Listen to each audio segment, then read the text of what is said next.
Assalamualaikum warahmatullahi wabarakatuh. Perkenalkan saya Lisnawati dari Universitas Juanda Bogor, dari program studi Administrasi Publik.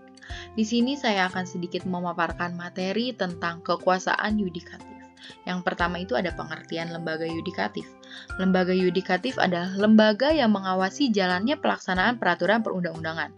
Dengan kata lain, lembaga peradilan yang memiliki kekuasaan kehakiman. Dalam pelaksanaan fungsi yudikatif atau bidang kekuasaan kehakiman terdapat dua lembaga tertinggi, yaitu Mahkamah Konstitusi dan Mahkamah Agung. Menurut Jimli Asidki, Mahkamah Konstitusi dibentuk untuk menjamin agar konstitusi sebagai hukum tertinggi dapat ditegakkan sebagai mestinya, dan salah satu wewenangnya adalah menguji undang-undang terhadap undang-undang dasar.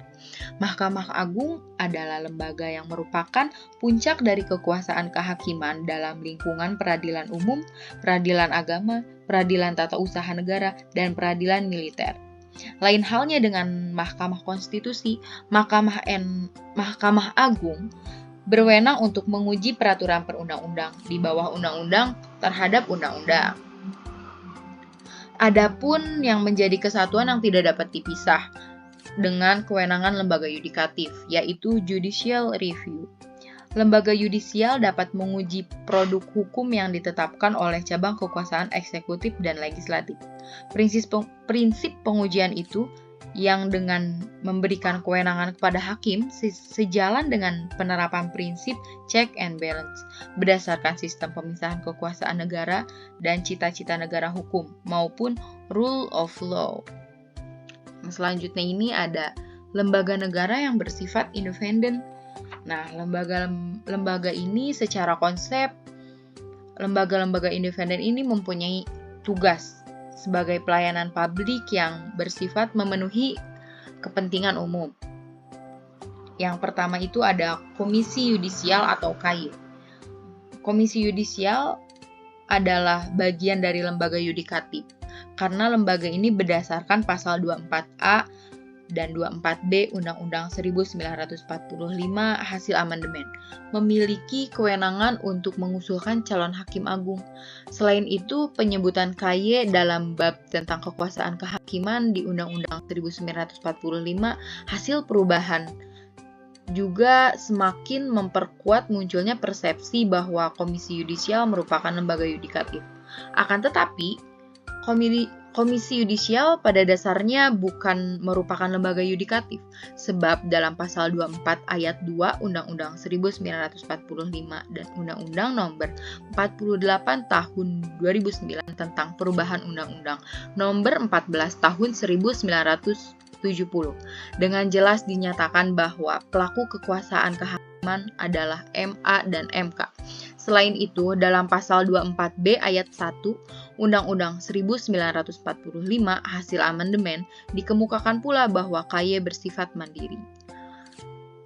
Kewenangan dari Komisi Yudisial itu yang pertama ada mengusulkan pengangkatan hakim agung dan hakim ad hoc kepada DPR untuk mendapatkan persetujuan. Yang kedua, menjaga dan menegakkan kehormatan, keluruhan martabat, serta perilaku hakim. Yang selanjutnya ada menetapkan kode etik dan atau pedoman perilaku hakim atau KEPPH bersama-sama dengan Mahkamah Agung. Nah, yang selanjutnya ini ada Komisi Pemilihan Umum atau KPU. Tercantum dalam Undang-Undang Nomor 22 Tahun 2007 tentang penyelenggara pemilu merupakan lembaga negara penyelenggara pemilihan umum atau pemilu yang bersifat nasional, tetap, dan mandiri. KPU juga mempunyai tugas, wewenang, dan kewajiban menyelenggarakan pemilihan umum anggota DPR, DPD, dan anggota DPRD, pemilihan umum presiden dan wakil presiden, serta pemilihan umum kepala daerah dan wakil kepala daerah. Yang ketiga ini ada Komnas HAM. Komisi Nasional Hak Asasi Manusia adalah sebuah lembaga mandiri di Indonesia yang kedudukannya setingkat dengan lembaga negara lainnya, dengan fungsi melaksanakan kajian, perlindungan, penelitian, penyuluhan, pemantauan, investigasi, dan mediasi terhadap persoalan-persoalan hak asasi manusia. Komisi ini berdiri sejak 1993 berdasarkan keputusan Presiden nomor 50 tahun 1993 tentang Komisi Nasional Hak Asasi Manusia. Yang terakhir ini ada Komisi Pemberantasan Korupsi. Komisi Pemberantasan Korupsi adalah sebuah badan yang dibentuk pada tahun 2003 untuk mengatasi, menanggulangi, dan memberantas korupsi. Komisi ini didirikan berdasarkan kepada Undang-Undang Nomor 30 Tahun 2002 mengenai Komisi Pemberantasan Tindak Pidana Korupsi.